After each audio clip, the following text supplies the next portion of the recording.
हो गया। नमस्ते, मैं अंजलि चौहान। सबसे पहले राजमाता अहिल्या योग केंद्र के सभी सदस्यों को मैं धन्यवाद देना चाहूँगी कि उन्होंने अपने डिजिटल मंच पर मुझे बोलने का अवसर दिया और अपनी बात कहने का मौका दिया। तो आज जो हमने विषय चुना है अपने व्याख्यान के लिए या उसमें हमने बात की है, आज हम बात करेंगे अपने पाचन तंत्र के बारे में, अपने स्पेशली अपने लीवर के बारे में कि हम किस तरीके से अपने लीवर को स्वस्थ रख सकते हैं योग के द्वारा। हमारा पाचन तंत्र किस तरीके से स्वस्थ रहता है, हम योग के द्वारा किस तरीके से अपने पाचन तंत्र को स्वस्थ रख सकते हैं। आज के समय में आपने देखा होगा पाचन तंत्र की या डाइजेशन की जो प्रॉब्लम है वो बहुत कॉमन हो रही हैं, स्पेशली अर्बन एरियाज़ में या शहरों में तो बहुत ही ज़्यादा जो प्रॉब्लम है वो बढ़ती जा रही है डाइजेशन से रिलेटेड, और स्पेशली लीवर की प्रॉब्लम्स बहुत कॉमन हो रही हैं।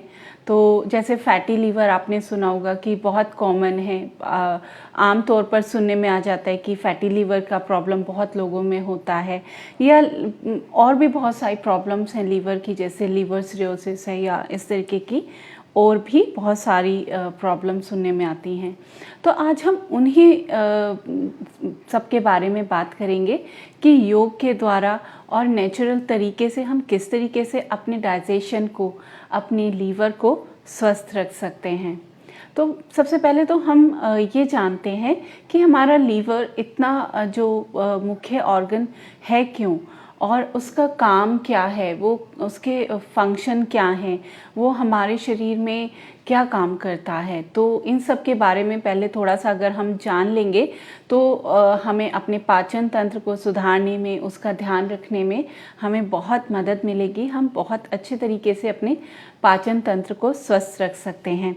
तो सबसे पहले लीवर, आप सभी जानते होंगे कि लीवर हमारे शरीर का सबसे बड़ा ऑर्गन है और इसके काम भी बहुत ज़्यादा हैं, लगभग 500 से ज़्यादा इसके फंक्शंस काउंट किए जाते हैं।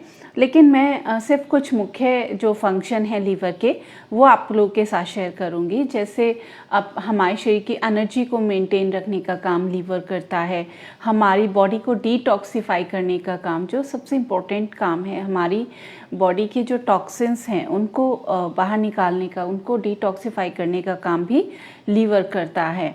अब इसके अलावा जब हम फास्ट रखते हैं तो हमारी बॉडी को न्यूट्रिएंट्स भी लीवर ही सप्लाई करता है, हमारी बॉडी के अंदर एनर्जी लेवल मेंटेन करके रखता है, क्योंकि ये सारे न्यूट्रिएंट्स को स्टोर करने का काम भी करता है। क्योंकि जो न्यूट्रिएंट्स हम लेते हैं और जो एक्स्ट्रा न्यूट्रिएंट्स हैं वो सब, जो सारे न्यूट्रिएंट्स हैं वो सब स्टोर हो जाते हैं हमारे लीवर के अंदर। तो इस तरीके से बहुत इम्पोर्टेंट ऑर्गन है हमारा लीवर।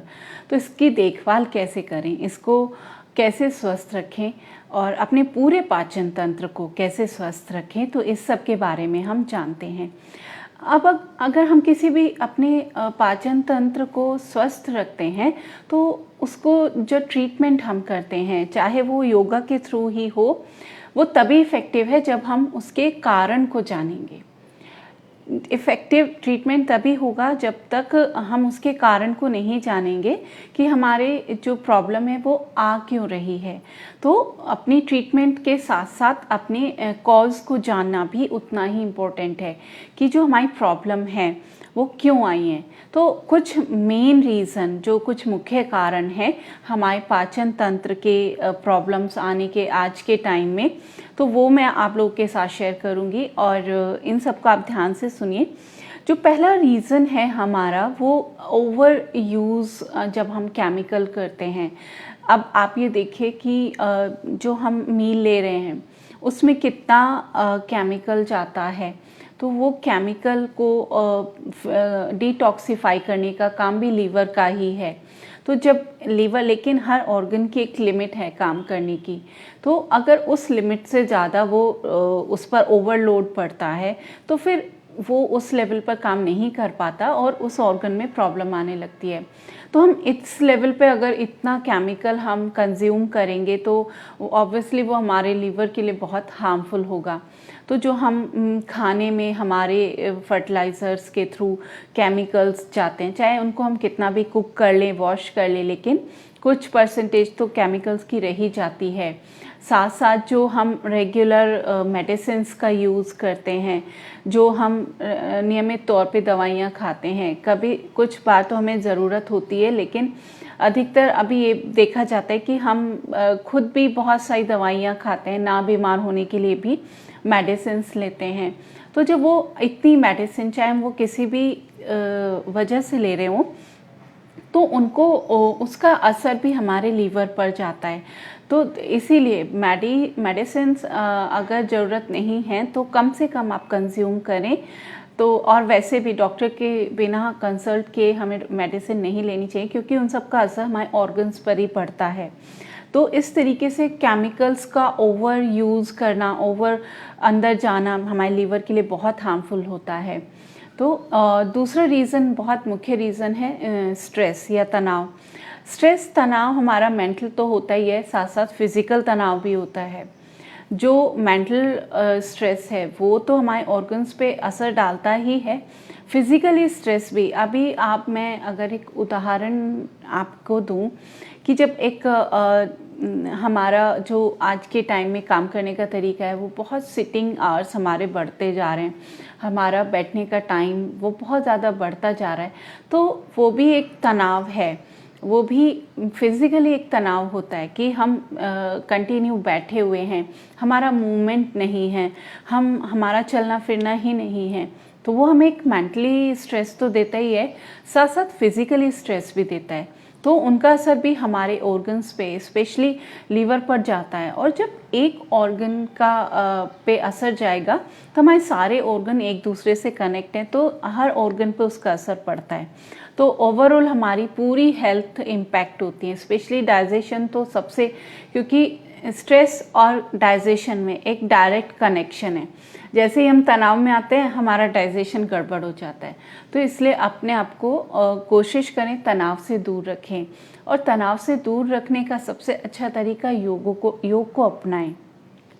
योग के द्वारा हम अपनी मेंटल और फिज़िकल दोनों स्ट्रेस को कम कर सकते हैं। हम अभी आगे बात करेंगे कि किस तरीके से योग के द्वारा हम अपने तनाव को भी कम करते हैं और अपने पूरे डाइजेशन को स्वस्थ रख सकते हैं। इसके अलावा एक और रीज़न है, आजकल फिटनेस का बहुत हम ध्यान रखते हैं, लेकिन कभी कभी क्या होता है कि फिटनेस को मेंटेन करने की वजह से हम ओवर एक्सरसाइज करते हैं, है ना। तो हम जितनी हमारे शरीर को ज़रूरत है उससे ज़्यादा जब हम एक्सरसाइज करते हैं तो वो भी हमारे लिए हेल्पफुल नहीं होती। कहते हैं ना कि हर चीज़ की अति बुरी होती है। तो इसी तरीके से ओवर एक्सरसाइज करना भी हमारे ऑर्गन्स के लिए हेल्पफुल नहीं होगा, हार्मफुल होगा। तो एक्सरसाइज जब आप करते हैं, चाहे वो किसी भी आप वे में करें, तो उसकी एक लिमिट हो।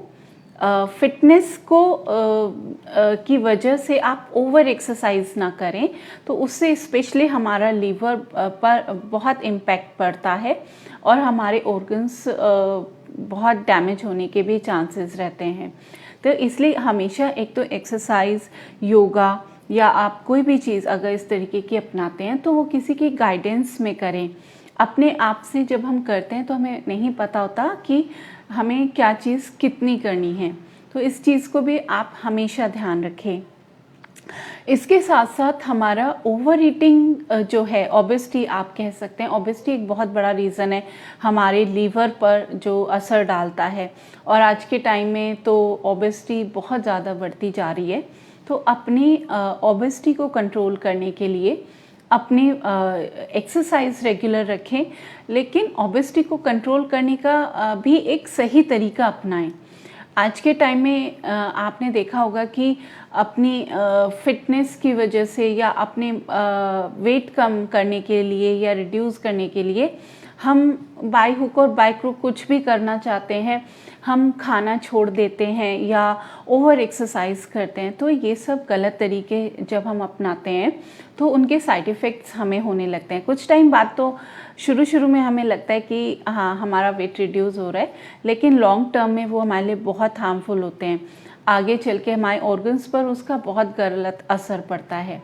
तो इसलिए डाइटिंग का मतलब कभी भी ये नहीं होता कि आप मील स्किप करें, खाना छोड़ दें। आज के टाइम में आपने बहुत सुना होगा स्पेशली लेडीज़ में कि मैंने ब्रेकफास्ट छोड़ा हुआ है आजकल, या मैंने डिनर छोड़ा हुआ है। तो ये एक राइट वे नहीं है अपने आप को अपना वेट रिड्यूस करने का या एक अच्छी हेल्थ मेंटेन करने का। ये बिल्कुल भी सही तरीका नहीं है। आपने देखा होगा जब आप इस तरीके का पैटर्न अपनाते हैं तो आपको कुछ समय बाद गैस्ट्रिक प्रॉब्लम होने लगती है, क्योंकि जो हमारा पूरा सिस्टम है वो ऑटोमेटिकली काम करता है। उसको वो एक अपने टाइम पर एंजाइम भी रिलीज़ करेगा खाना डाइजेस्ट करने के लिए, और प्रॉपर उसकी मशीनरी जो है हमारी बॉडी की वो उसी अकॉर्डिंग चल रही होती है कि अब ब्रेकफास्ट का टाइम है, लंच का। तो ऑब्वियसली वॉच के अकॉर्डिंग नहीं, लेकिन हमारी जो सन है जो हमारी, उसके अकॉर्डिंग हमारा पूरा सिस्टम काम करता है। तो जब उस टाइम पर उसको खाना नहीं मिलता है, जैसे मॉर्निंग में 7 to 9 हमारा जो ब्रेकफास्ट टाइम है, और वो बहुत इम्पोर्टेंट टाइम होता है कुछ भी खाने के लिए। उस टाइम पे ब्रेकफास्ट जरूर कभी स्किप नहीं करना चाहिए। तो जब आप वो टाइम स्किप करते हो तो हमारे एंजाइम तो रिलीज़ हो गए, है ना। हम जैसे हाइड्रोक्लोरिक एसिड है वो खाना डाइजेस्ट करने के लिए रिलीज़ हो गया, आपने नहीं खाया, तो वो जो एंजाइम्स हैं HCl है, तो वो हमारे अंदर एसिडिटी बढ़ाएगा। आपने देखा होगा ना, जब हम कहते हैं खाली पेट हैं तो एसिडिटी बन रही है, गैस बन रही है, तो वो क्यों बनती है? तो वो इसीलिए बनती है कि वो फंक्शन कर रहे हैं अपना सिस्टम, लेकिन हम उसको वो चीज़ नहीं दे रहे जिस पे उसको काम करना है, यानी कि हमने खाना दिया ही नहीं। तो इसलिए प्रॉपर टाइम पर जब आप किसी भी मील को स्किप करते हैं, चाहे वो ब्रेकफास्ट है, लंच है, डिनर है, तो उसका असर हमारे ऑर्गन्स पर पड़ता है। तो इसीलिए आपको हाइपर एसिडिटी की प्रॉब्लम आने लगती है जब आप टाइम पर खाना नहीं खाते हैं, अपना मील स्किप करते हैं, और गैस बनने लगती है, हमें जो गैस्ट्रिक प्रॉब्लम है वो बढ़ने लगती है, क्योंकि पूरा सिस्टम काम कर रहा है। और वो फिर आपने ड्राई कफ की भी प्रॉब्लम, हमें खांसी आने लगती है, सूखी खांसी, तो उसका कारण भी यही होता है, एसिडिटी और गैस्ट्रिक। वो जो एंजाइम्स हैं, वो जो हमारा हाइड्रोक्लोरिक एसिड है स्पेशली, वो हमारी बॉडी के अंदर एसिड लेवल को बढ़ाता जाता है और हमें कफ की प्रॉब्लम करने लगता है, हमें परमानेंट हेडेक रहने लगता है। तो ये जो कॉमन सिम्टम्स हमें समझ नहीं आता, हमें क्यों कंटिन्यू हेडेक बना हुआ है, हमें क्यों खांसी आ रही है, या हमें क्यों गैस का प्रॉब्लम हो रहा है, या क्यों एसिडिटी हो रही है, तो ये बहुत कॉमन सिम्टम्स हैं। तो इनका डायरेक्ट कनेक्शन हमारे डाइजेशन से है। तो अपनी हेल्थ का ध्यान हमें खुद रखना होगा, लेकिन इन द राइट वे, सही तरीके से। तो राइट टाइम पे अपना राइट मील लें, और कोई भी मील स्किप करने की ज़रूरत नहीं होती, उसको चेंज करने की, अपनी डाइट को चेंज करने की ज़रूरत होती है। तो उसको सही तरीके से अपने वेट को मेंटेन करें। इसके साथ साथ अल्कोहल कंजप्शन हमारे लीवर के लिए बहुत हार्मफुल है, स्मोकिंग हमारे लीवर के लिए बहुत नुकसानदायक है। तो ये सब रीज़न हमारे जो हैं हमारे लीवर पर बहुत बुरा असर डालते हैं। और बहुत कभी कभी क्या होता है, हम पानी ध्यान ही नहीं देते, हम पानी कितना पी रहे हैं, हम दिन में कितना वाटर कंजप्शन कर रहे हैं, तो उस पर भी बहुत ध्यान दें, क्योंकि जितना हम वाटर इंटेक करेंगे हमारा बॉडी का जो pH लेवल है वो मेंटेन रहेगा, जो बॉडी के टॉक्सिन्स हैं वो बाहर रिलीज़ होते रहेंगे, वो शरीर के अंदर रुकेंगे नहीं। तो उसको क्लीन करने के लिए सबसे अच्छा तरीका है खूब पानी पीना चाहिए, खूब लिक्विड जो चीज़ें हैं वो पीनी चाहिए। और एक लास्ट रीज़न मैं यहाँ पे एक और काउंट कराऊंगी, तो वो है ओवर यूज़ ऑफ गैजेट्स। तो जब हम over use of gadgets use करते हैं उनका, तो जो हमारे पूरा सिस्टम है, स्पेशली आज हम बात कर रहे हैं डाइजेशन की, तो तो डाइजेशन के बारे में ही हम बात करेंगे। तो उसमें जो हमारे पूरा सिस्टम है वो बहुत गड़बड़ हो जाता है, हमारे हार्मोन्स, हमारे एंजाइम सब डिस्टर्ब हो जाते हैं और हमारा सिस्टम एक अवेयरनेस नहीं होती, तो वो बहुत एक गलत इम्पैक्ट डालता है। जैसे बच्चे टीवी देखते हुए खाना खा रहे हैं तो वो एक कनेक्शन नहीं बन पाता हार्मोन्स रिलीज़ होने में, डाइजेशन में।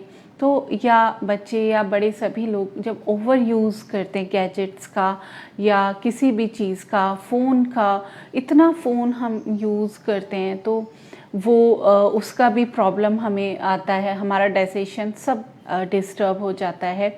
तो छोटी छोटी एज में बच्चों को भी डाइजेशन से रिलेटेड इतना प्रॉब्लम आता है, इतना इशू होता है। और उसके साथ साथ जब हम सारी रात जागते हैं, जब एक नींद का हमारा प्रॉपर टाइम नहीं होता, जब हम पूरी पूरी रात जागते हैं और दिन में सोते हैं, तो एक ये लाइफ स्टाइल जिसको हम बोलते हैं वो भी बहुत गलत असर डालता है हमारे पूरे डाइजेशन पर। रात को जो हम एक मंचिंग करते हैं कि रात भर हम जाग रहे हैं तो कुछ कुछ खाते रहते हैं, या दिन में भी कुछ कुछ हमारा स्नैक्स चलता रहता है, तो ये भी एक बहुत ही गलत हैबिट है। अपने डाइजेशन को अगर आपको सही रखना है तो आप हमेशा ये हैबिट आपको छोड़नी होगी, प्रॉपर टाइम पर ही मील लें, क्योंकि वो एक मील को डाइजेस्ट करने में 2 से 3 घंटे हम लगते हैं। अगर हमने एक मील लिया तो वो उसकी प्रोसेस चल रही है, अगर हमने कुछ देर बाद फिर ले लिया तो हमारा सिस्टम भी तो कंफ्यूज हो जाता है ना, कि जो पहले प्रोसेस चल रही है उसको वो कंटिन्यू करे या हमने जो अब दूसरा चीज़ खाई है तो उसके लिए प्रोसेस करे। तो वो एक कन्फ्यूज़न की सिचुएशन बन जाती है और हमारा जो डाइजेशन है वो पूरा डिस्टर्ब हो जाता है। तो इस तरीके से एक मील को प्रॉपर डाइजेस्ट होने दें और उसके बाद ही दूसरा मील या कुछ भी चीज़ हम कम से कम 2 से 3 घंटे का गैप हमेशा होना चाहिए। कंटिन्यू एक के बाद एक चीज़ें हमें नहीं खानी चाहिए।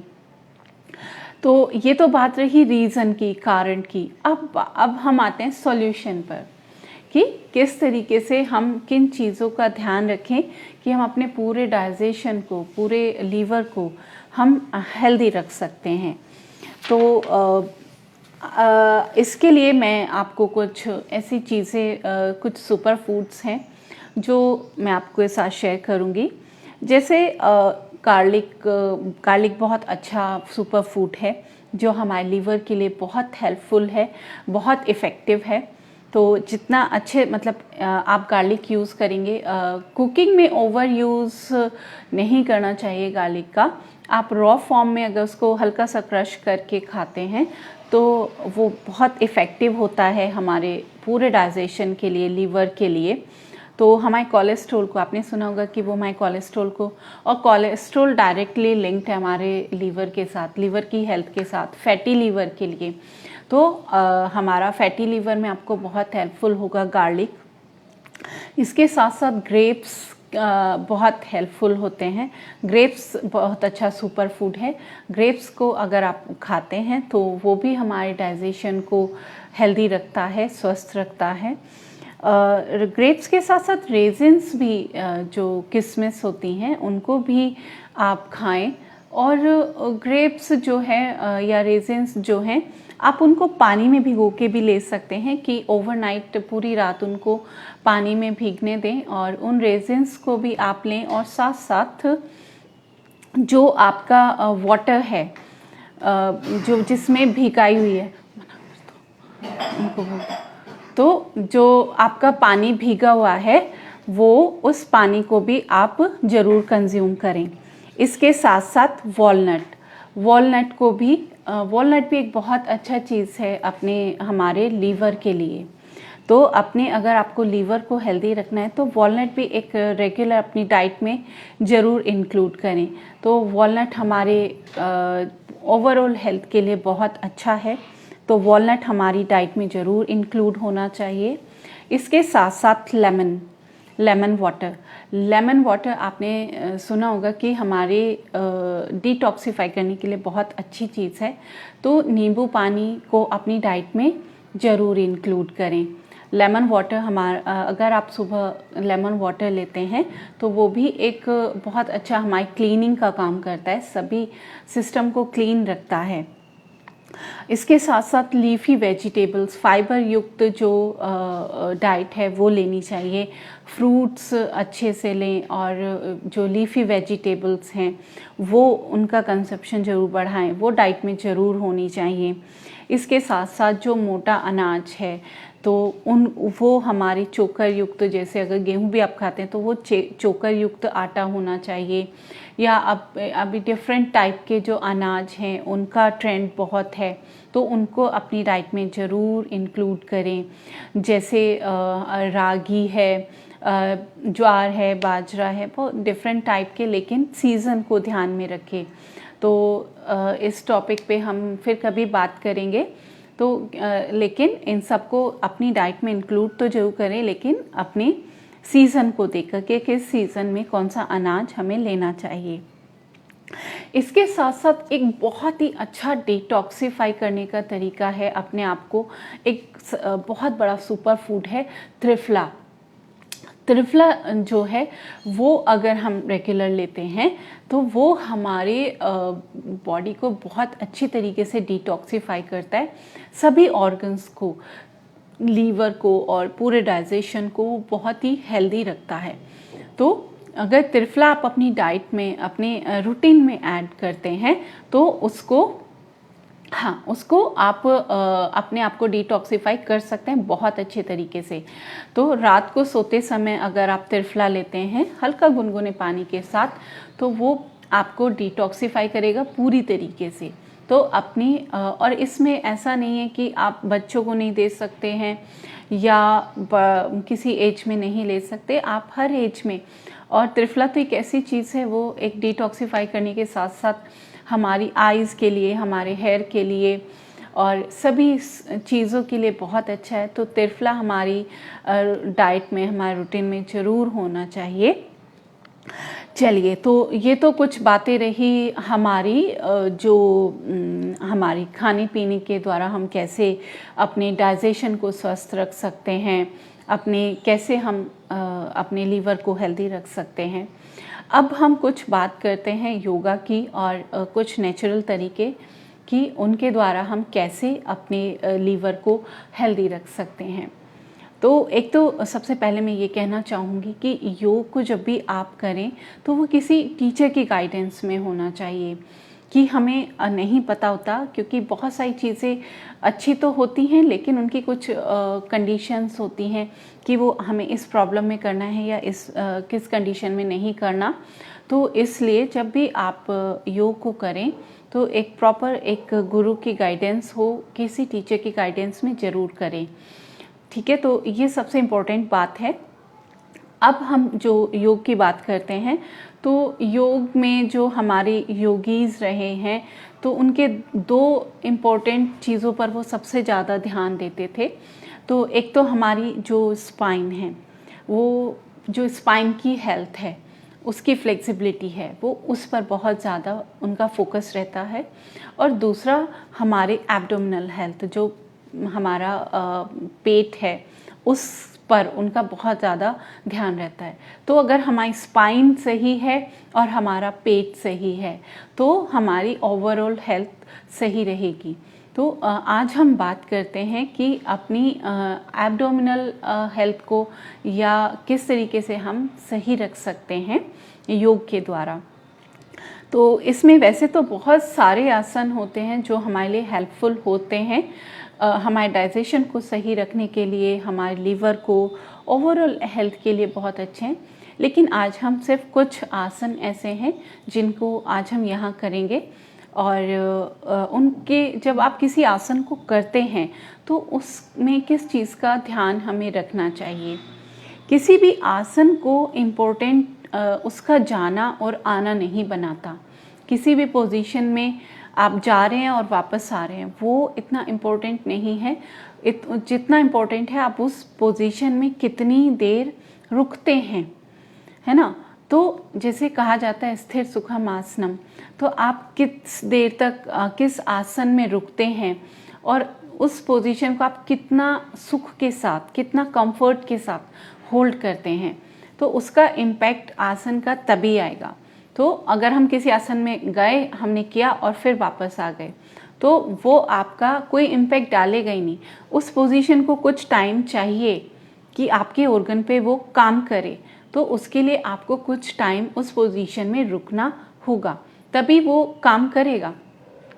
तो इसमें सबसे जो मैं स्टार्टिंग में बताती हूँ आपको, जो हमारा लीवर है या पूरा डाइजेशन है, तो वो हमारे मणिपुर चक्र उसको कंट्रोल करता है।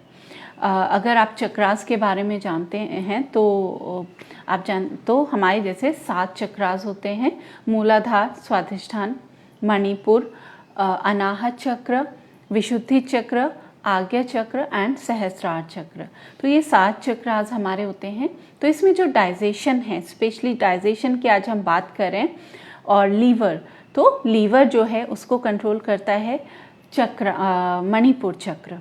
तो आज हम ये देखते हैं कि हम मणिपुर चक्र को अपने किस तरीके से बैलेंस रख सकते हैं, किस तरीके से उसको एक्टिवेट रख सकते हैं, और कैसे वो हमारे ओवरऑल डाइजेशन को सही रख सकता है, उसको अगर हम सही रखते हैं तो चलिए कुछ आसन हम शुरू करते हैं।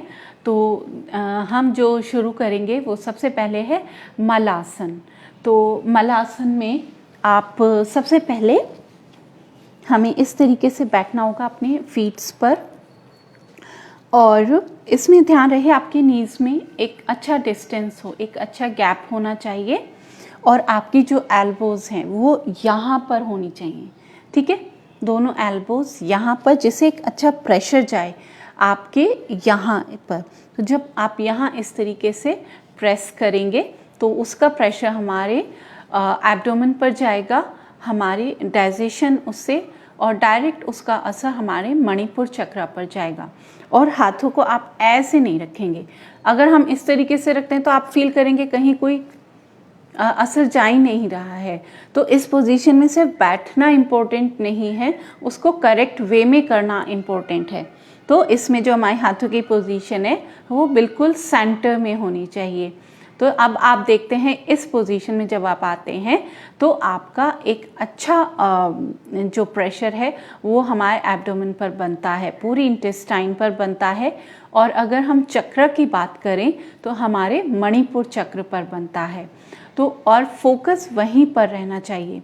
जब हम योग को कर रहे हैं तो उसमें फोकस सबसे इम्पोर्टेंट है। तो हमारा ध्यान अपने मणिपुर चक्र यानी नाभि के पास होना चाहिए, और इस पोजीशन में हम कुछ देर होल्ड करेंगे।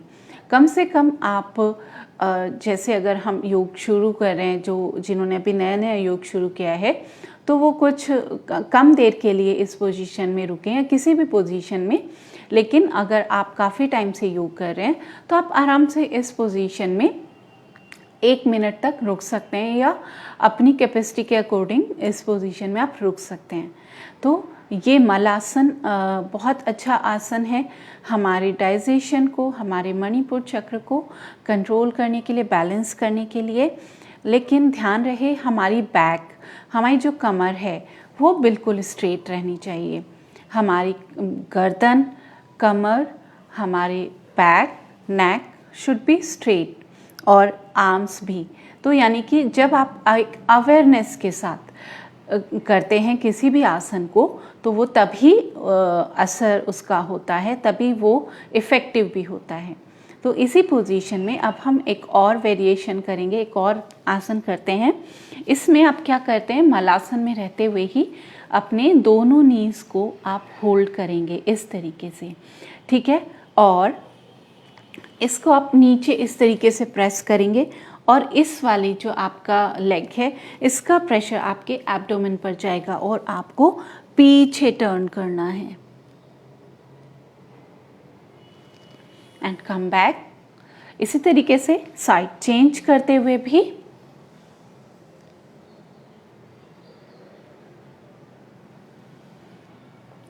ध्यान हमारा डाइजेशन पर, अपने डाइजेस्टिव सिस्टम पर होना चाहिए, मणिपुर चक्र पर। तो ये जो आसन है इसमें एक पूरी इंटेस्टाइन की हमारी मसाज होती है और लीवर पर, पैनक्रियाज पर एक बहुत अच्छा इम्पैक्ट जाता है। तो आप फील करेंगे कि किस तरीके से हमारा जो पूरा इंटेस्टाइन है वो चर्न, इस तरीके से चर्न हो रही है, जैसे मथनी होती है ना, जब जैसे वो इस तरीके से चर्न होती है, तो सेम वैसे ही हमारी इंटेस्टाइन इस पोजीशन में इस तरीके से पूरी चर्न होती हैं। तो इसको भी आप 10 तो कम से कम करें, 10 टाइम्स। तो स्टार्टिंग में शायद आप इसको आसन को नहीं कर पाएंगे, जो लोग अभी नए हैं योग में, तो वो उन लोगों के लिए, या जो लोग ओबेसिटी के पेशेंट हैं, जो मोटे हैं, वो भी इस पोजीशन को होल्ड नहीं कर पाएंगे। तो वो कुछ समय के बाद इसकी प्रैक्टिस शुरू करें, या धीरे धीरे कम नंबर्स के साथ भी आप स्टार्ट कर सकते हैं। तो ये हमारा मलासन का हमने आसन किया। इसके बाद जो नेक्स्ट आसन हम करेंगे वो है अर्ध मत्स्येंद्र आसन। अर्ध मत्स्येंद्र आसन को हम 2-3 तरीके से कर सकते हैं, तो मैं आपको वो सभी तरीके बताऊंगी। तो जैसे अगर आप नए हैं योग में, तो आप अपनी लेग को स्ट्रेट रखते हुए इस तरीके से, और इसको क्रॉस रखेंगे, ये लेग क्रॉस है, और ऑपोजिट आर्म ध्यान रखेंगे, ये मेरा लेफ्ट लेग है, ये राइट आर्म है, इस राइट आर्म को आप क्रॉस करते हुए, ठीक है, इस तरीके, और पीछे टर्न करना है आपको। अगर आप इस तरीके से अपनी आर्म नहीं ले जा सकते या आप नहीं ला पाते, तो आप क्या करेंगे, आप सिर्फ अपने पाम से इस तरीके से प्रेस कर सकते हैं। तो इससे भी थोड़ा असर पड़ता है या थोड़ा दबाव पड़ता है, लेकिन जब धीरे धीरे आप इस पोजीशन को होल्ड करने लगे, उसके बाद धीरे धीरे अपनी आर्म को यहाँ कुछ दिनों के बाद इस तरीके से लाने की प्रैक्टिस करें, और फिर इस पोजीशन में। तो जब आप इस पोजीशन में आते हैं तो आप देखेंगे कि हमारा जो पूरा एब्डोमेन है वो पूरी तरीके से उस पर बहुत अच्छा प्रेशर पड़ता है, बहुत अच्छा इम्पैक्ट पड़ता है ओवरऑल डाइजेशन पर।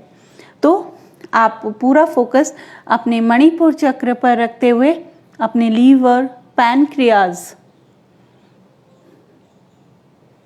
और इसको आप कम से कम 1 मिनट आप होल्ड करेंगे। जब आप होल्ड करेंगे तभी उसका असर हमारे ऑर्गन्स तक जाएगा।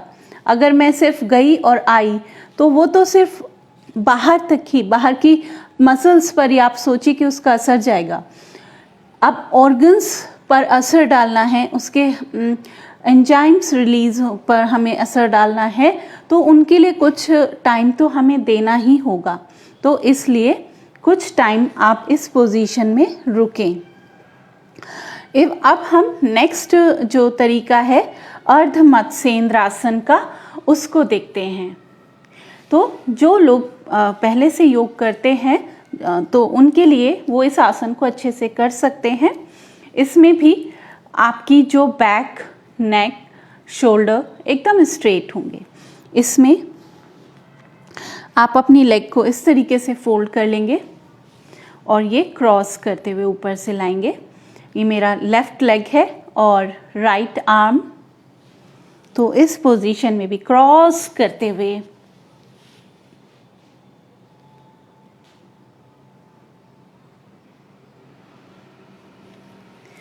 या फिर आप इस तरीके से भी इस पोजीशन को होल्ड कर सकते हैं। अपनी एल्बो से आपको यहाँ पे एक अच्छा प्रेशर डालना होगा, ठीक है। आप कोई भी आसन कर रहे हैं, किसी भी आसन की प्रैक्टिस अगर करते हैं तो उस आसन को में रुकने की प्रैक्टिस करें, ठीक है। और अगर आप कोई भी पोजीशन होल्ड नहीं कर पा रहे हैं तो आप सिंपल इस तरीके से भी होल्ड कर सकते हैं। तो ये हमारा हुआ अर्ध मत्स्येंद्र आसन। नाउ अब हम थर्ड आसन देखते हैं, वो हमारा है गौमुख आसन। गौमुख आसन के लिए भी हमारी जो लेग्स की पोजीशन है इस तरीके से, आप कोशिश करें कि जो हमारे नीज हैं वो एक दूसरे के ऊपर इस तरीके से आ जाएं। अगर नहीं आते तो कोई बात नहीं, आप जहाँ पे भी आप होल्ड कर सकते हैं वहीं पर होल्ड करेंगे, ठीक है। तो इसमें भी गौमुख आसन में भी हमें अपनी बैक, नेक और हमारे शोल्डर एकदम स्ट्रेट रहने चाहिए, सीधे रहने चाहिए। उसके बाद अब हम शुरू करते हैं अपने आसन को। तो इसमें आप किस चीज़ का ध्यान रखेंगे कि जो जैसे ये मेरा लेफ़्ट लेग है ऊपर, तो मेरा लेफ़्ट आर्म ही पीछे ऊपर से जाएगा, ठीक है, और मेरा राइट आर्म नीचे से जाएगा, ठीक है।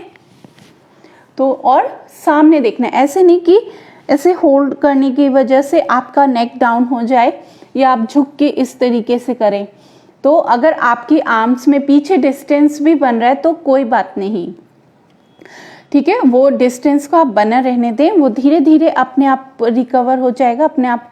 जब आप उसका डेली प्रैक्टिस करेंगे तो वो गैप अपने आप धीरे धीरे ख़त्म हो जाएगा। तो लेकिन स्टार्टिंग के लिए आपको कुछ भी हो, आपको अपनी बैक, नेक, शोल्डर इनको स्ट्रेट रखना है, सीधा रखना है, ठीक है। और इस तरीके से सामने देखते हुए अपने आंखें बंद करते हुए अपने मणिपुर चक्र पर ध्यान लगाएंगे, अपनी नाभि के पास। इस तरीके से आप होल्ड करेंगे गौमुख आसन को। तो इस आसन में भी आप अराउंड 1 मिनट होल्ड कर सकते हैं। अब इसमें क्या होता है, गौमुख, स्पेशली गौमुख आसन में हमारा जो लेफ्ट साइड है वो कम फ्लेक्सिबल होता है। तो हम राइट साइड से तो अच्छे से कर लेते हैं, लेकिन लेफ्ट साइड से हम थोड़ा सा हमें डिफ़िकल्ट लगता है या फ्लेक्सिबल कम लगता है। तो उसके लिए हमें क्या करना चाहिए कि अगर राइट साइड से आप एक बार प्रैक्टिस कर रहे हैं तो लेफ़्ट साइड से आप 2 बार प्रैक्टिस करें, तो धीरे धीरे वो जो गैप है वो कम होने लगेगा। तो इस तरीके से जो साइड आपकी कम एक्टिव है, कम फ्लेक्सिबल है, उसका आप प्रैक्टिस ज़्यादा करें, डबल करें। तो कुछ टाइम बाद आपका जो बैलेंस हो जाएगा, दोनों साइड बैलेंस हो जाएंगी, लेफ्ट और राइट साइड। तो अभी हमने किया मलासन, अर्ध मत्स्येंद्र आसन, गौमुख आसन। अब नेक्स्ट आसन हम करते हैं नौकासन। तो नौकासन के लिए भी हम बिल्कुल सीधे बैठ जाएंगे, बिल्कुल दंडासन में, कि हमारी कमर एकदम बिल्कुल स्ट्रेट है, लेग्स बिल्कुल स्ट्रेट हैं आप, और दोनों हाथ हमारे थाइस पर। इस तरीके से हम बिल्कुल रिलैक्स पोजीशन में होंगे, कोई तनाव नहीं होगा कहीं पर भी। इस तरीके से बैठते हुए और धीरे धीरे आप इसमें आप बैठते हुए भी कर सकते हैं और इसको लेट कर भी कर सकते हैं। हम उसकी भी हम प्रैक्टिस करेंगे। इसमें आप दोनों लेग्स को ऊपर सामने रखते हुए इस तरीके से, और ध्यान रहे हमारी आईज के बिल्कुल सामने हमारी टोज होने चाहिए।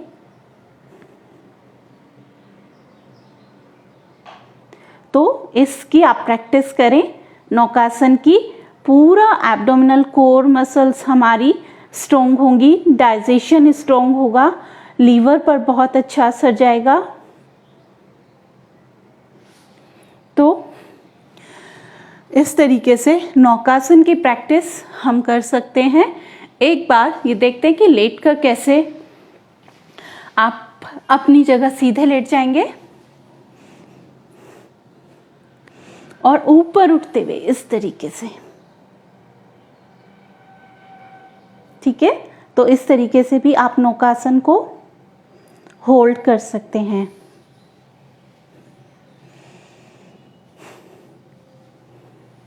तो अब नेक्स्ट आसन जो हम करते हैं वो हमारा है पश्चिमोत्तानासन। अब पश्चिमोत्तानासन की हम प्रैक्टिस करते हैं। पश्चिमोत्तानासन बहुत अच्छा आसन है हमारे डाइजेशन के लिए। इसमें दोनों आर्म्स को आप ऊपर लेकर जाएंगे, इनहेल करते हुए एंड एक्सेल करते हुए, सांस को बाहर निकालते हुए, इसमें अपनी बैक को बिल्कुल स्ट्रेट रखते हुए आप नीचे जाएंगे।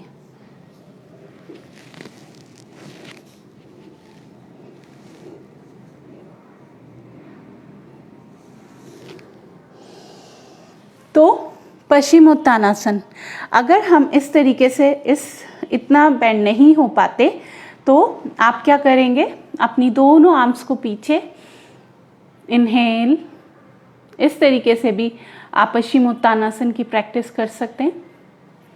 और एक्सेल करते हुए ध्यान रहे बैक एकदम स्ट्रेट, कमर एकदम सीधी। आप इतना प्रैक्टिस करेंगे, धीरे धीरे फिर फॉरवर्ड बेंडिंग की प्रैक्टिस करें। ठीक है, स्टार्टिंग में सिर्फ आप इतना ही प्रैक्टिस करेंगे, इसके बाद फिर धीरे धीरे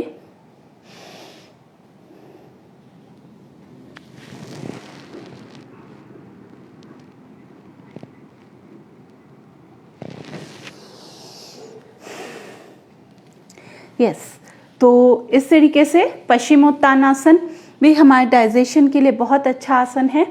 इसके बाद जो नेक्स्ट आसन हम करते हैं वो है उष्टासन या कैमल पोज। कैमल पोज के लिए आप अपने नीज पर आ जाएंगे। ठीक है, और इस तरीके से अपनी बैक को होल्ड करते हुए यहाँ से इनहेल सांस लेते हुए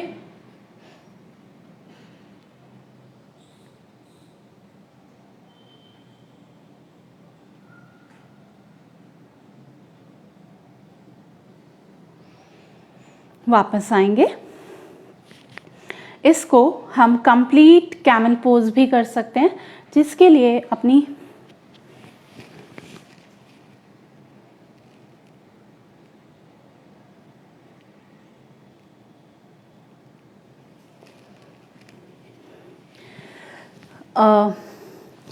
अभी हम जो आसन कर रहे हैं तो इसमें हम बहुत ज़्यादा देर नहीं रुक रहे हैं, लेकिन जब आप किसी आसन को करें तो उसमें कम से कम कुछ देर रुकने का प्रैक्टिस ज़रूर करें, और उसमें फील के साथ।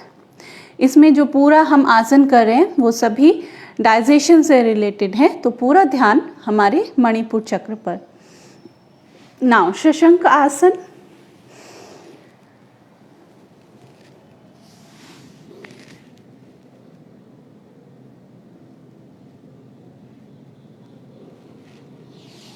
अब हम आ जाएंगे भुजंगासन में। भुजंगासन में आने के लिए अपने दोनों हाथों को अपने चेस्ट के साइड में रखेंगे, और ध्यान रहे पीछे से जैसे स्नेक की टेल पतली होती जाती है, सेम वैसे ही अपनी लेग्स को पीछे तक आपको मिलाकर रखना है, ऐसे गैप नहीं होना चाहिए। स्नेक पोज है या कोबरा पोज है तो उसी को इमेजिन करके आप करेंगे। इनहेल करते हुए सामने देखते हुए, ध्यान रहे शोल्डर इस तरीके से नहीं होने चाहिए, एकदम स्ट्रेट सामने देखना है, लेग्स पीछे तक मिली हुई हो, और ध्यान मणिपुर चक्र।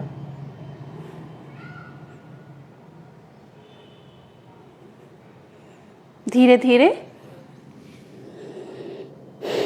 एक बार फिर से देखते हैं भुजंगासन। पीछे तक लेग्स मिली हुई हैं, सामने देखना है। जैसे आपने देखा होगा सांप का फन एकदम सीधा होता है, तो सेम उसी को इमेजिन करते हुए आपको ये आसन करना है। पूरा ध्यान अपने मणिपुर चक्र पर एंड डाउन।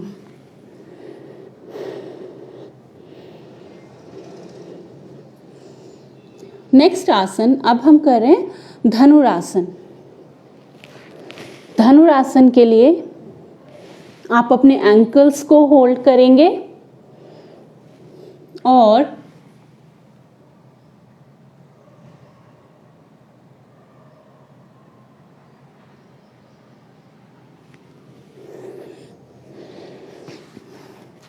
इस तरीके से आप धनुरासन को करेंगे। अगर आप बहुत ज़्यादा लेग्स ऊपर नहीं कर सकते तो जितना भी आप कर सकते हैं अपने अकॉर्डिंग उतना आप करेंगे। एक बार फिर देखते हैं।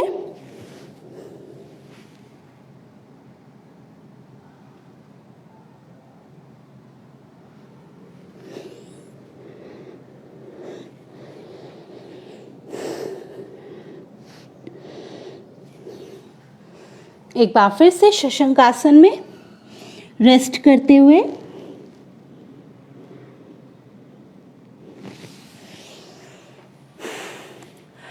एक आसन और है मंडूकासन।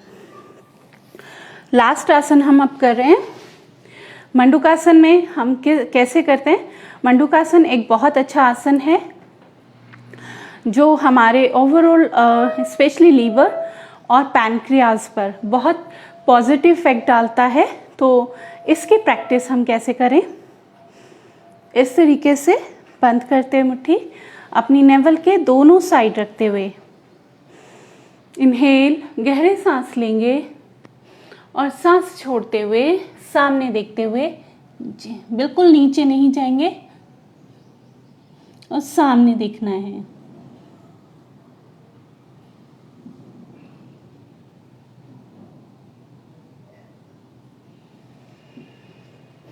वापस आते हैं। तो इस तरीके से मंडूकासन को भी आप 2 से 3 बार या सभी आसन को, जितने आसन भी हमने किए, इनको आप कम से कम 2 से 3 बार प्रैक्टिस हर आसन की जरूर करें। तो और उसमें जितना इम्पोर्टेंट आपको जाना है उतना ही इम्पोर्टेंट उस आसन में रुकना, रिटेन होना उस आसन में और उससे बाहर आना। किसी भी आसन में आप एकदम जर्क के साथ वापस नहीं आएंगे, झटके के साथ वापस नहीं आएंगे। स्मूथली जितना आप करेंगे आसन को उतना ही वो इफ़ेक्टिव होगा। आपने कभी नहीं देखा होगा, जो भी योगी हैं बहुत तेज़ी से, किसी को ऐसे नहीं देखा होगा कि बहुत फास्ट करते हुए। तो इसलिए योग अगर आप कर रहे हैं, कोई भी आसन आप करते हैं तो उसको बहुत संयम के साथ करें, बहुत ही पेशेंस के साथ आप करें, तो उसका आपको एक कंप्लीट बेनिफिट ज़रूर मिलेगा अगर आप उसको सही तरीके से करते हैं। तो अब इसके साथ लास्ट में कुछ प्राणायाम अब हम करते हैं जो हमारे डाइजेशन के लिए इफ़ेक्टिव होंगे। तो प्राणायाम से पहले एक बार हम मुद्रा की बात कर लेते हैं। तो जैसे आप सभी जानते हैं कि हमारी ये 5 उंगलियां हमारी 5 तत्व को दर्शाती हैं। तो जैसे हमारा अंगूठा, ये थंब हमारा अग्नि तत्व, और जिस सीक्वेंस में एटमॉस्फेयर में जो परसेंट है उसी सीक्वेंस वाइज ये हमारे फिंगर्स उस तत्व को, उस एलिमेंट को रिप्रेजेंट करती हैं। जैसे थंब हमारा फायर एलिमेंट है, अग्नि तत्व, और फिर एटमॉस्फेयर में क्या परसेंट है? सबसे ऊपर एयर, वायु, तो ये वायु तत्व को रिप्रेजेंट कर रही है। फिर आकाश तत्व, फिर ईथर एलिमेंट आता है, फिर हमारी पृथ्वी आती है नीचे, ठीक है, हमारा अर्थ, और सबसे नीचे जल यानी वाटर एलिमेंट। तो जिस सीक्वेंस में एटमॉस्फेयर में जो तत्व प्रेजेंट है उसी सीक्वेंस में हमारी ये फिंगर्स भी उस तत्व को रिप्रेजेंट करती हैं। आज हम बात कर रहे हैं डाइजेशन की। तो डाइजेशन हमारा जो पृथ्वी तत्व है, जो रिंग फिंगर है, वो उसको इंडिकेट करता है या रिप्रेजेंट करता है या बैलेंस करता है हमारे मेटाबॉलिज्म को, हमारे डाइजेशन को। तो जब अग्नि तत्व हर एक के साथ जुड़ता है, ठीक है, तो जब अग्नि और पृथ्वी दोनों को हम कंबाइन करेंगे तो ये हमारे डाइजेशन को, जिनको डाइजेशन बहुत स्लो रहता है, जिनका डाइजेशन मेटाबॉलिज्म बहुत स्लो है, या कोई भी प्रॉब्लम अगर पेट से रिलेटेड है, तो उनके लिए पृथ्वी मुद्रा बेस्ट है। वो पृथ्वी मुद्रा में करते हुए भी प्राणायाम को कर सकते हैं, या दिन में भी आप कभी भी पृथ्वी मुद्रा बना सकते हैं। तो पृथ्वी मुद्रा एक बेस्ट मुद्रा है अगर आपको पेट से रिलेटेड कोई भी प्रॉब्लम है। बाकी हमारी सभी फिंगर स्ट्रेट रहेंगी, सीधी रहेंगी। तो प्राणायाम में कपालभाति हमारे लिए बहुत अच्छा, बहुत इफ़ेक्टिव है पेट के लिए। तो एक बार देखते हैं कि कपालभाति का प्रैक्टिस करना कैसे चाहिए। तो कपालभाति करने से, कोई भी प्राणायाम करने से पहले कमर एकदम सीधी,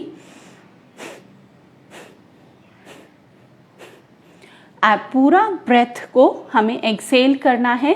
और फ्रीक्वेंसी, इसमें सबसे इम्पोर्टेंट है फ्रीक्वेंसी। कभी ऐसा नहीं होना चाहिए कपालभाति कि मैं कभी हम बहुत फास्ट कर रहे हैं फिर बीच में स्लो हो गए, ऐसा नहीं। आप अपनी एक फ्रीक्वेंसी मेंटेन करेंगे और उसी फ्रीक्वेंसी पे पूरा कपालभाति आप करेंगे। जैसे आपने देखा होगा कि किसी पुल पे जब एक आर्मी की वो चलती है तो वो एक सेम, वो अगर कोई वो चले सेम फ्रीक्वेंसी पे चलेगी तो वो ब्रिज टूट जाता है, तो इसलिए वो सेम फ्रीक्वेंसी पर नहीं चलते। तो सेम वही फॉर्मूला हमारे यहाँ पे काम कर रहा है। अगर सेम फ्रीक्वेंसी पे हम करते हैं तो वो कोई भी ब्लॉकेज हो, कोई भी चीज़ हो, अगर आपकी जो नाली है वो चौक हो जाती है तो आप सेम फ्रीक्वेंसी से उस पर प्रेशर डालते हैं तो वो खुल जाती है। तो वही चीज़ आप सोचिए, इमेजिन करिए, आपको अपनी फ्रीक्वेंसी मेंटेन करते हुए कपालभाति करना है और जो भी ब्लॉकेज, जो भी टॉक्सिन्स जमा हैं उन सबको हम दूर कर सकते हैं। तो आंखें बंद करते हुए अपना पूरा ध्यान अपनी नाभि पर,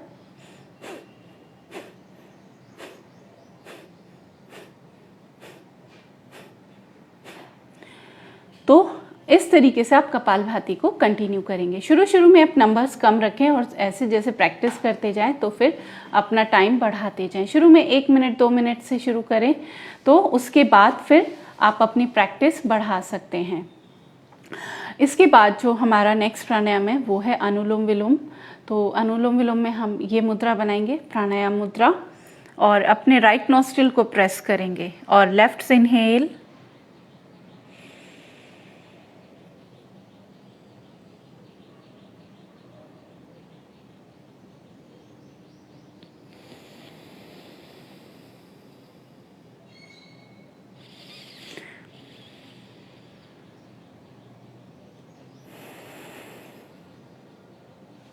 तो इस तरीके से आप ऑल्टरनेट ब्रीदिंग करेंगे। तो जब भी आप करें तो जितने टाइम में भी आप इनहेल करते हैं उससे डबल टाइम में आप एक्सेल करें। सपोज आप 3 काउंट्स में इनहेल कर रहे हैं तो आपको एक्सेल 6 काउंट्स में करना होगा। और प्रैक्टिस के साथ साथ आप इसके नंबर्स बढ़ा सकते हैं। जैसे शुरू में अगर आप 3-6 का रेशो ले रहे हैं तो आप 4-8 का, 5-10 का प्रैक्टिस के साथ अपना रेशो इंक्रीज करते जाएं, बढ़ाते जाएं। और फिर उसके बाद आप होल्ड भी शुरू कर सकते हैं, कुंभक भी शुरू कर सकते हैं। इनहेल करें, अपनी ब्रेथ को होल्ड करें 4 गुना टाइम और फिर एक्सेल करें। 3, 9 एंड 6 का रेशो आप अपनाएं। ठीक है, जितने समय में इनहेल कर रहे हैं उससे 4 गुना समय होल्ड करें और दुगने समय में एक्सेल करें। तो इस तरीके से हम नाड़ी शुद्धि प्राणायाम करते हैं।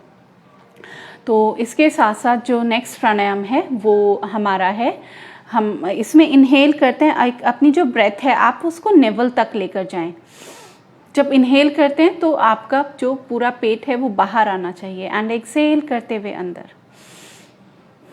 जैसे छोटा बच्चा होता है उसका जो ब्रेथ ब्रीदिंग करता है तो वो अप एंड डाउन होता है, उसी तरीके से, और बिना किसी फोर्स के, बहुत सहज तरीके से। ये सिर्फ मैं आपको समझा रही हूँ कि कौन सा प्राणायाम कैसे करना चाहिए। इसका जो ड्यूरेशन है वो आप अपने अकॉर्डिंग बढ़ा सकते हैं। शुरू में कम रखें और फिर प्रैक्टिस के साथ साथ आप बढ़ाते जाएं। अब लास्ट में हम करते हैं भ्रामरी प्राणायाम। भ्रामरी प्राणायाम करने के लिए अपनी आईज और ईयर को बंद रखते हुए इनहेल, गहरे सांस लेंगे और सांस को छोड़ते हुए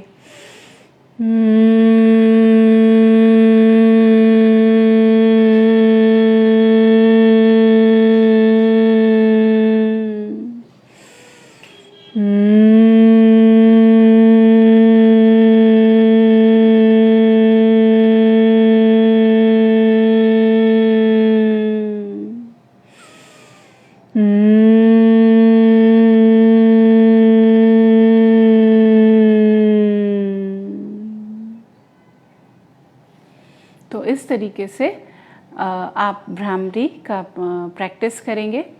भ्रामरी के से पहले आप एक प्राणायाम और प्रैक्टिस कर सकते हैं, उज्जयी प्राणायाम। उज्जयी प्राणायाम भी हमारे हार्मोन्स को बहुत अच्छे से बैलेंस करता है। एक बार देखते हैं जो उज्जयी प्राणायाम है उसकी प्रैक्टिस कैसे करनी चाहिए। तो इनहेल करते, इसमें थोड़ा सा डिफ़िकल्ट है, तो एक बार ध्यान से देखेंगे। इनहेल करते, सांस को भरते हुए ही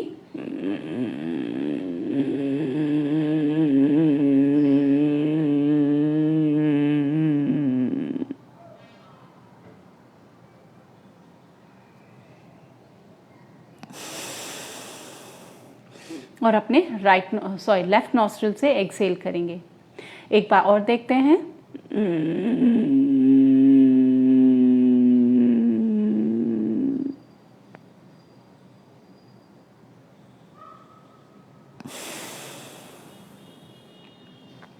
तो इस तरीके से आप 7 से 10 बार उज्जयी प्राणायाम, भ्रामरी प्राणायाम इनकी प्रैक्टिस कर सकते हैं और बहुत अच्छा आपको इसका रिजल्ट मिलेगा।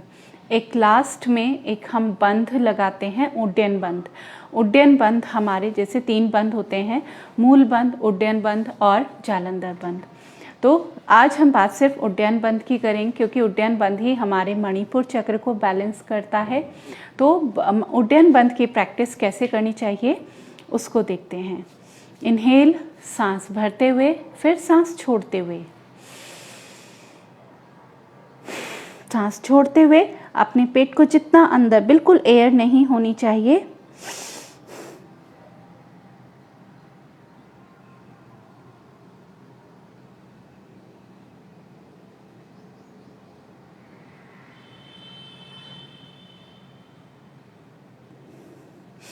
और जितने समय के लिए आप होल्ड कर सकते हैं होल्ड करें। तो इसकी भी प्रैक्टिस आप 2 से 3 बार करेंगे तो आपको बहुत अच्छा इसका रिजल्ट मिलेगा। तो आज एक छोटा सा सेशन मैंने कोशिश की है कि कम समय में कैसे आपको ज़्यादा से ज़्यादा अपने डाइजेशन को स्वस्थ रखने की कैसे आप स्वस्थ रख सकते हैं। और एक छोटा सा टिप्स और आपके साथ शेयर करूँगी कि अगर आपको बहुत हाइपर एसिडिटी है, वैसे तो कोशिश करें कि एसिडिटी आपको बने ना या गैस्ट्रिक आपको बने ना, मैंने आपको रीज़न भी बता दिए। लेकिन अगर आपको होता है तो आप क्या कर सकते हैं, अगर जैसे कि नेचुरोपैथी में हमारी मड थेरेपी होती है तो उसका एक मड थेरेपी हम घर पे नहीं कर सकते, हर समय वो चीज़ हमारे लिए पॉसिबल नहीं है। तो उसका एक ऑल्टरनेट तरीका है, वो है कि हम एक गीला टॉवल, ठीक है, जैसे हमें फीवर होता है तो हम वेट कोई भी टॉवल या हैंकी अपने फोरहेड पे, अपने माथे पे रखते हैं, तो सेम वही काम हमें करना है। आप एक गीला टॉवल लेंगे, उसको निचोड़ेंगे अच्छे से और अपने पेट पर, ठीक है, अपने अपर एब्डोमेन पर, स्टमक पर ऊपर रखेंगे गीला टॉवल और उसको 10 मिनट 15 मिनट के लिए रहने देंगे। बीच बीच में आप उसको चेंज कर सकते हैं, जैसे वो गर्म होने लगे तो आप उसको दोबारा वाटर में डिप करें, फिर से फ्लैट करें, फिर से निचोड़ें और अपने पेट पे रखें। तो इस तरीके से बार बार चेंज करते 10 से 15 मिनट आप अगर ये प्रैक्टिस करेंगे तो आपको इंस्टेंट आराम मिलेगा और आपका जो 10 से 15 मिनट में ही एसिडिटी का प्रॉब्लम है वो आपको उस टाइम रिलीफ दे देगा। तो इसको भी ज़रूर अपना ध्यान रखें। खाना खाने के तुरंत बाद इसको नहीं करना चाहिए, कम से कम 1 घंटे का गैप हो। गर्मियाँ हो तो आप उसमें आइस डाल सकते हैं, सर्दियाँ हो तो नॉर्मल वाटर से करें, ठीक है। तो इस चीज़ का थोड़ा ध्यान रखें, इसको ध्यान रखते हुए आप इसको ज़रूर करें और उम्मीद है कि कम समय में ज़्यादा से ज़्यादा चीज़ें आपके साथ शेयर करने की कोशिश की है। और मैं नोएडा में एक प्राण शक्ति नाम से मेरा योग सेंटर चलता है। आप अगर, और हम बहुत साइंटिफिक तरीके से, क्योंकि मैं एक माइक्रोबायोलॉजिस्ट भी हूँ, तो हम बहुत ही साइंटिफिकली योगा से कनेक्ट करते हैं। अगर आप मेरे साथ जुड़ना चाहते हैं और योग करना चाहते हैं तो हमारी ऑनलाइन फैसिलिटी भी अवेलेबल है। आप ऑनलाइन भी हमारे साथ जुड़ सकते हैं, योग कर सकते हैं। और अगर आप योग की फील्ड में हैं और एनाटॉमी, फिजियोलॉजी और साइंटिफिक वे में भी आप सीखना चाहते हैं योग को, तो भी आप हमारे साथ जुड़ सकते हैं, सीख सकते हैं। हमारी क्लासेस भी इस तरीके से होती हैं, तो आप वो भी ज्वाइन कर सकते हैं। और योग अगर कोई करना चाहता है ऑनलाइन भी, इंडिया में कहीं से भी, तो आप हमारे साथ ज़रूर जुड़िए। और आई होप आप लोगों को पसंद आया होगा मेरा सेशन। Thank you. हेल्दी रहिए, स्वस्थ रहिए।